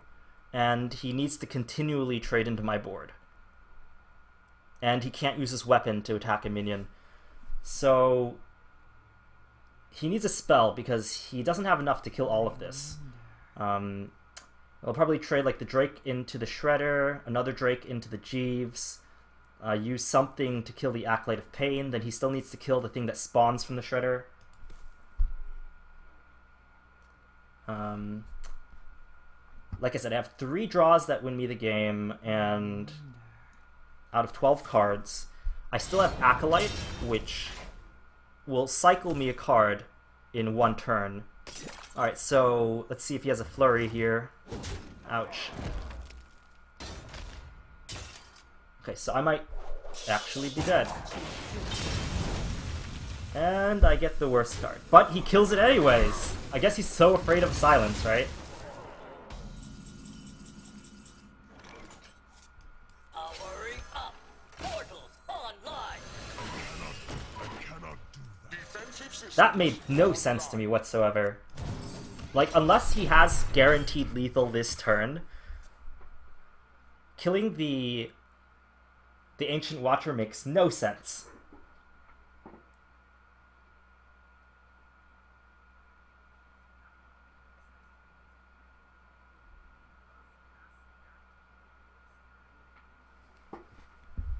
So even if he had another Flurry Tinker combo, that's 9 damage, 10, 11, that would kill me. But he need a spell also. Hero Power, Tinker, Flurry, plus a 2 mana spell.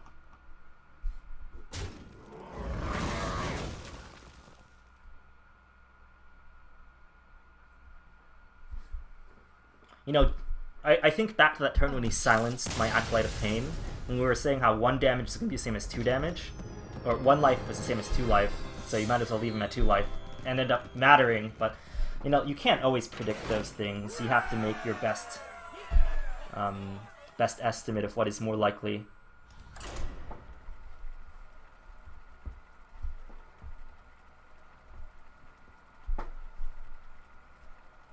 So seems like everybody's voting towards playing this deck to Legend. I know that a lot of people have a soft spot for people not playing net decks.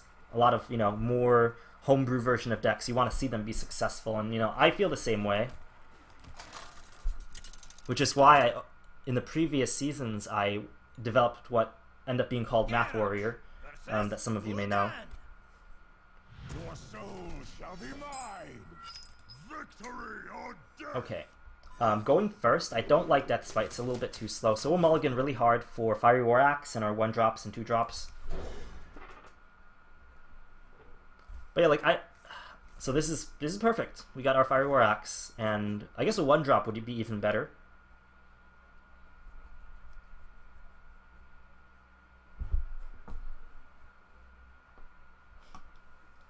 Attorney at LOL says, what about Korkon for Screwjank? Seems like you're often in need for a little more damage. That is not an unreasonable suggestion. I've actually really wanted to put Korkons in this deck, but the fact that it's not a mech, it's not affected by Warsong Commander, and it's not affected by Hobgoblin, makes it just a pure standalone utility card that you know, is good on its own. So looks like this may be handlock. If it's handlock, it may pay to hold the Hobgoblin and the Noyotron. But that does seem a little bit too greedy. Because on the off chance that he's not, I still rather get the Noyotron into play.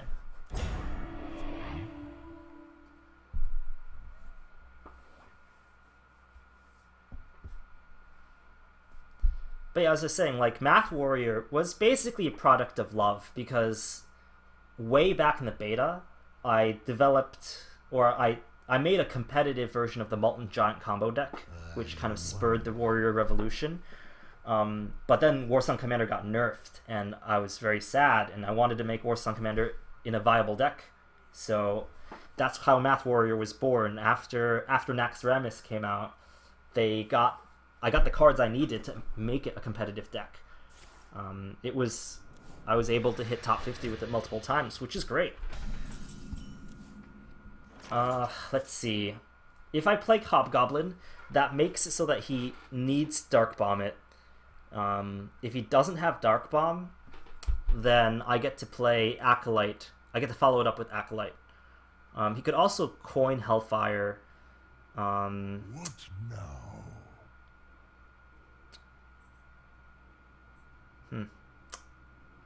it will prevent him from playing a minion next turn, which means it can prevent him from playing Coin Twilight Drake. I kind of like playing the Hobgoblin here.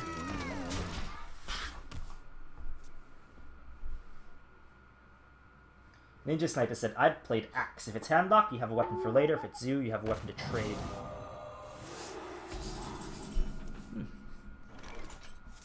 Okay, so Silence. Alright, I guess that's okay. We'll maintain Divine Shield because it's a little bit more difficult for them to deal with. Yeah, you might be right. Like, maybe I should have played War Axe, Pass, Hobgoblin, and Anoyotron on turn 5. So for me, it wasn't so much about getting the damage in when I played the Anoyotron. It's more about posturing for board position. Because turn 4 and mainly turn 4, I guess, I have to deal with Twilight Drake. I have to deal with Mountain Giant. And sometimes having more things on board is going to be more useful. For example, if he played Mountain Giant, then I'd have the Noyotron. I run the Noyotron in, and I can execute it without losing my minion. I would have liked to get more value out of the Hobgoblin, but that was a risk-reward play. I think overall there are 3 main ways he could have gotten rid of it in handlock, which were Dark Bomb, Silence, and Hellfire. I don't think I can justify using Execute here because, first of all, it doesn't have Taunt. What now? Although, the thing about Execute is it helps dumps my hand, which lets me Jeeves.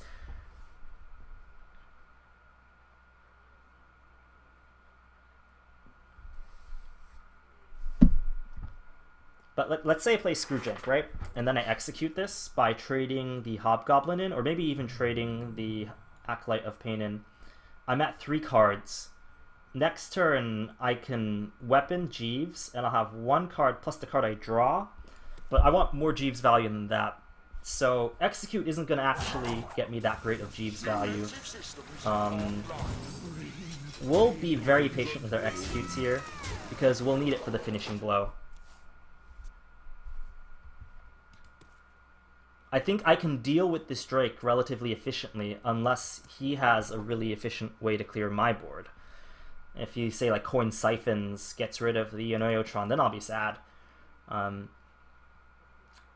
But I think I get 2 damage extra in because even if he does do that, the Drake attacks whatever I would have traded and then I'll execute it next turn. Circanish says, have you considered trying playing a Hobgoblin Mana Addict spell OTK approach? Different deck, but Mana Addict synergizes well with Charge, Inner Rage, Rampage, old school OTK build, and benefits from Hobgoblin. That is interesting. I haven't really thought about it because I haven't thought about it. But when I think about it now, Mana Addict is cool with the Hobgoblin. Although running spells feels a little bit awkward. Alright, so it looks like he had a silence for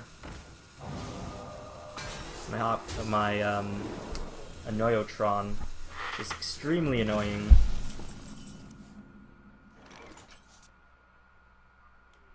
So we can execute one. That is it for silences. We can execute both. And then I guess we'd have to posture for playing around Molten Giants. What now?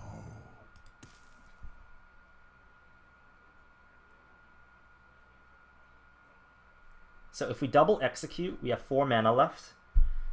I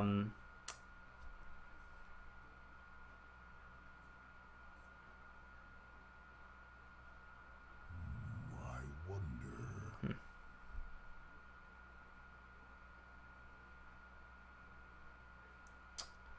I guess, does the mech still have any value here? Much less do I really need to execute the Drake? Goblins and gnomes.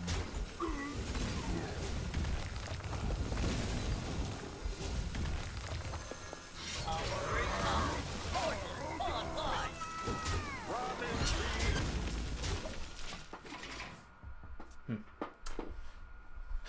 Alright, so I played it the way I did because I wanted to avoid giving him a way to cycle Mortal Coil.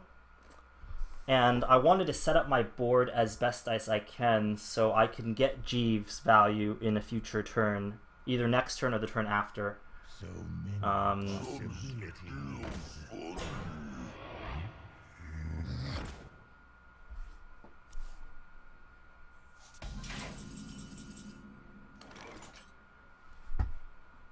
So we'll attack Screwjank and axe it.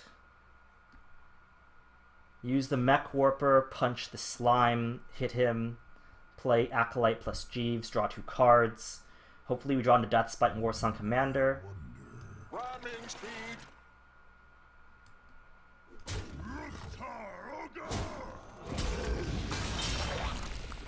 And hopefully he has no way to deal with the Jeeves. Let the pain speak to me. He may just have Hellfire and I'll be very sad, but at least I get my cards. Local Champ says, what do I think about Blackrock Mountain? I'm excited for Blackrock Mountain. I always love new cards.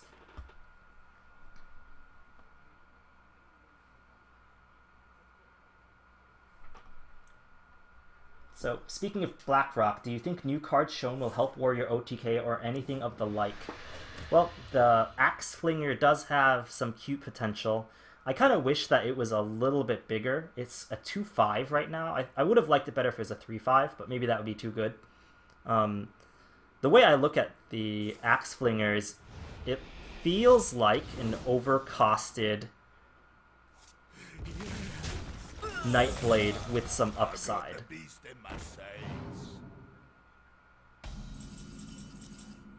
Ooh, Warsong Commander.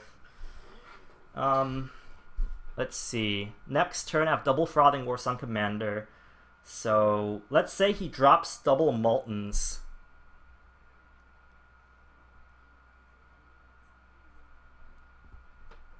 Can I still win through double Molten?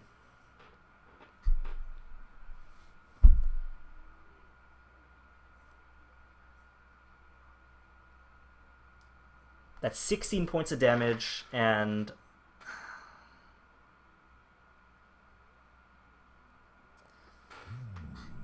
I think I'm actually going to wait on this.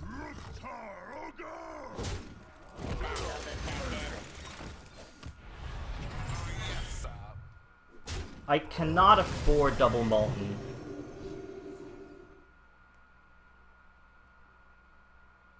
So how low can I take him? If he taps, he can play Molten, Molten. That takes up... yeah, I'm not making him any lower. Because I have almost guaranteed lethal next turn.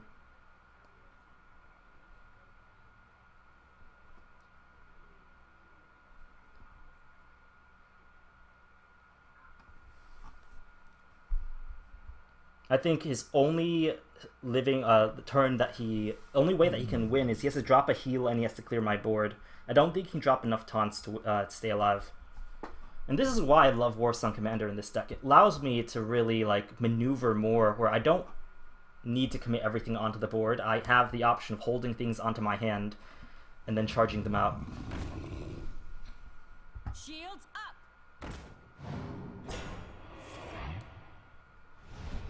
Got him, boys. And girls.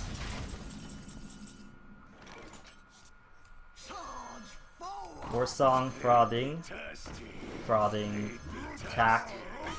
Throw everything in. Battle commencing.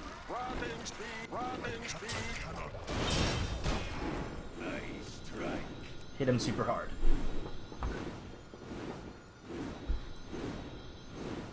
And that's game. Easy peasy.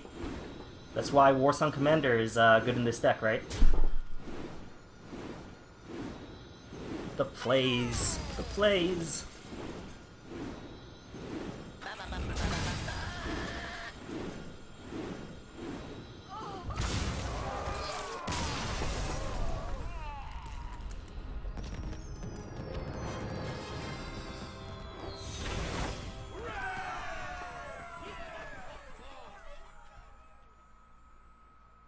And we are rank 8, making good progress. Yeah, 5 minutes later. Takes forever for the frothing effects to resolve, right? But worth it.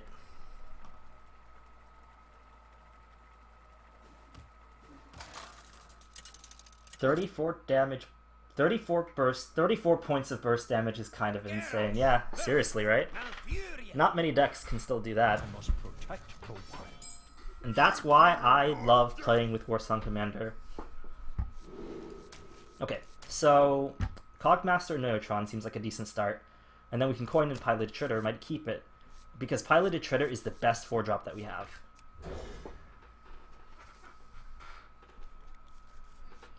Only Hellfire, Molten, and a Taunt would have saved him if I'm mathing right. Maybe.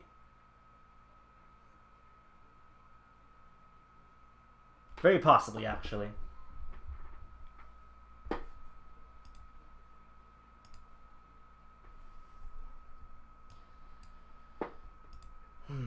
Yes.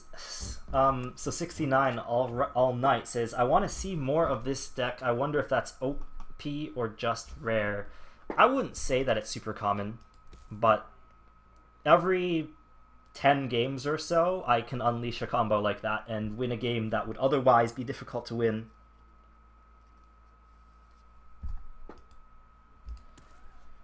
It happens often enough that putting Warsong Commander in definitely is worth it for the cool points. Let me put it that way. But we're still able to play this deck without the combo. It doesn't rely on the combo. It relies on pressure, which is nice. You're able to execute a game plan without relying on one specific combo. Because you have the benefit of having a very, I would say, kind of consistent style draw, where you have a lot of early drops.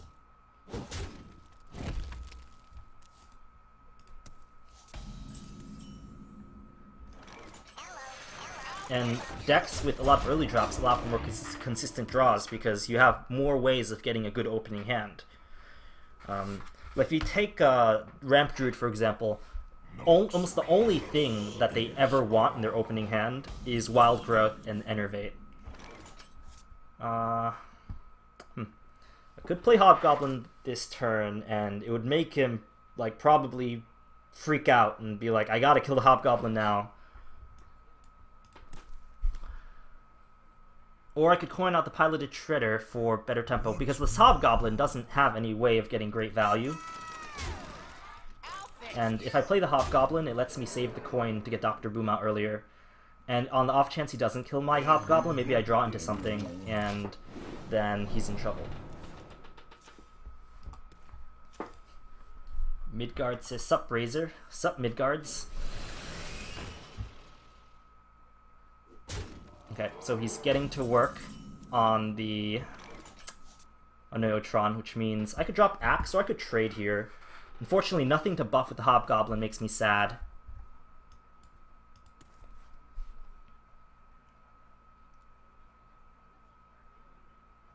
I don't think I want to trade too much into this board.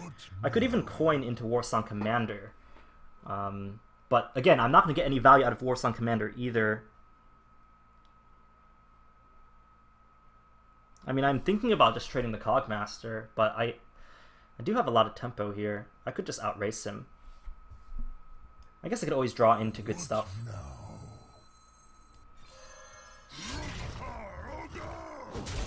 We'll coin into the Warsong. This plays into Mind Control techie. Maybe I should even trade into the Piloted Shredder, but I'm not going to pass up on this damage.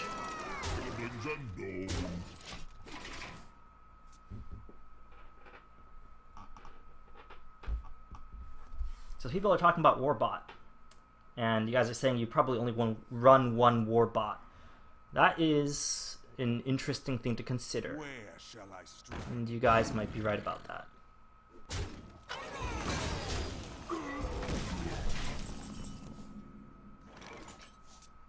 Okay, so we killed the Druid of the Claw, and we play the Shredder, we play the Warbot.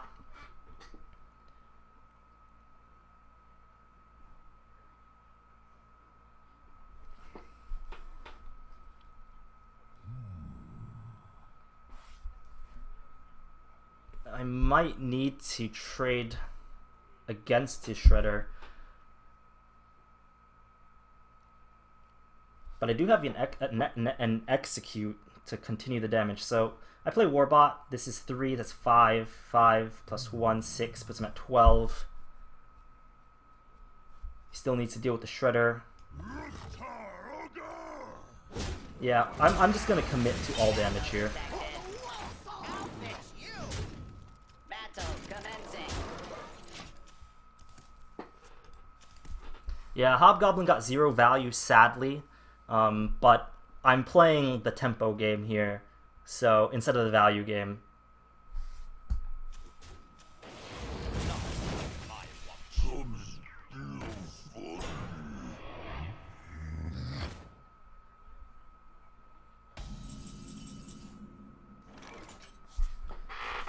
Alright, so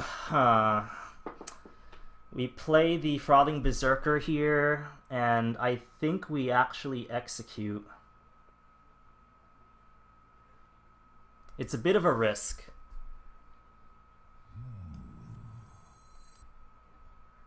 Or we can trade and save the execute, but we end up losing more value. The idea was I wanted to save the coin so that I could Dr. Boom or use it for something else, but in the end, maybe coining out the Shredder was the much better play.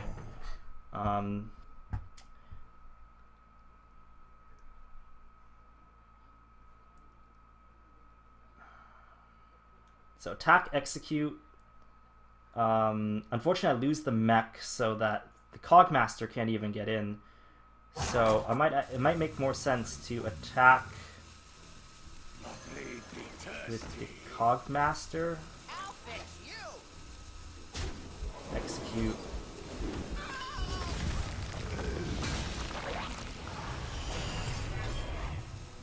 Battle commencing. And I'm not really that happy with this play.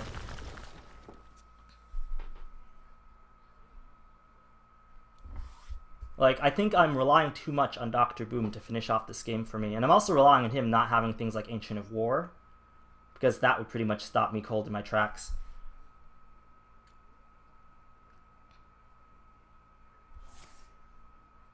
Okay, so he's using a defensive Savage Roar, which is great for me.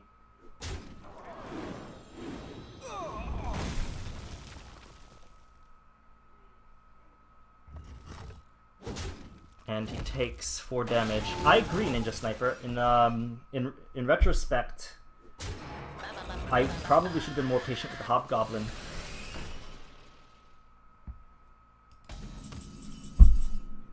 Okay, so I think that Dr. Boom this turn and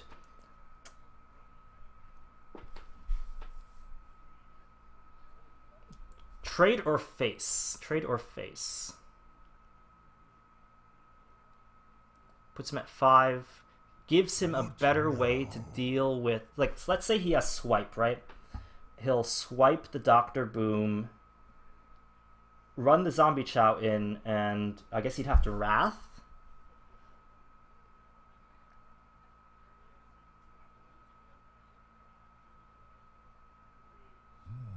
Okay, I'm just gonna go with the go face, alright? Because I always like to trade, but let's just play it out and definitely just feel it out. Engaging TC-130 into dislocator. Well, if we traded, we would have prevented my control techie, that's for one. But the question is he still able to prevent lethal even after that?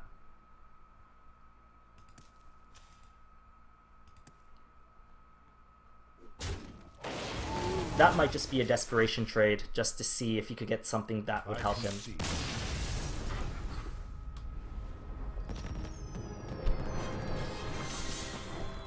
It's getting kind of dark and turn on some lights.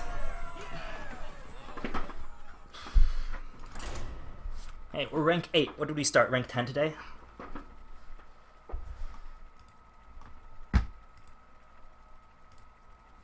And the deck is doing nicely. We have a 75% win rate so far. 69 all night says, see, face always wins. Yeah, I'm just not, that's not my style, but sometimes in learning a new deck I have to adapt. So one Cogmaster is kind of okay. If he plays turn 1 Clockwork Gnome, Cogmaster feels silly. But I really want a weapon or a 2-drop that can back this up. Otherwise, the Cogmaster might not be able to be played without just dying.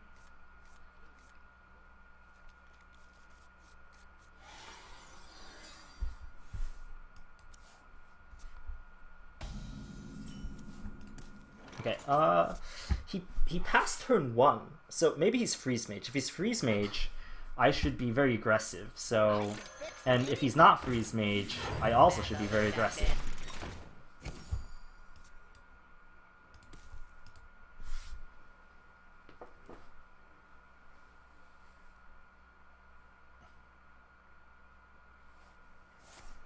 Okay, he plays a Frostbolt. I'm not really sure what that means. Maybe it's Freeze Mage.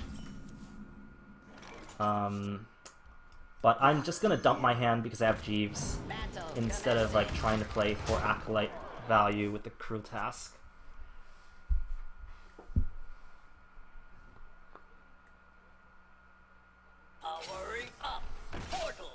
Alright, so it looks like he is mech, and like, honestly guys, like I don't mind people giving me criticism because, you know, I'm trying to figure this out too. Like, even though I am like, I'm a high legend level player, like, a lot of these games I feel like I'm playing like crap. And, I know, I'm learning it just as much as a lot of you guys are. I have no weapons, so I think it makes more sense to kill off the Mech Warper and play the... Acolyte or Frothing is a good question, though. Next turn, he does have Blast Mage. If I play the Frothing, it's overkill on the Snow Chugger, because he's probably going to kill my Cruel Task anyways, so I like the idea of playing the Acolyte here.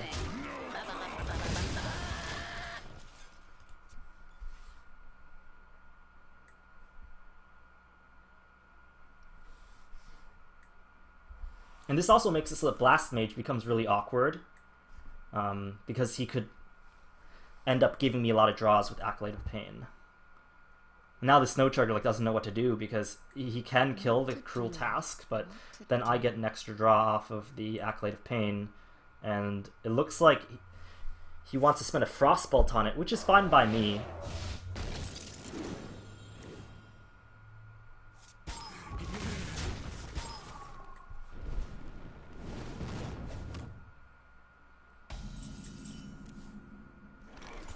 So we'll play the Shredder here, and I don't see any reason to trade, because if he wants to kill this with a hero power, that's fine. That spends his turn. And he's continuing to freeze me, which, even though it's annoying, it doesn't really bother me. Alright, so we'll play the Frothing here, I believe. And Jeeves actually might not be that great in this matchup. Alright, we'll play the Frothing. He's already used both Frostbolts. So as long as this isn't Doomsayer, I'm fine. Alright, that's good.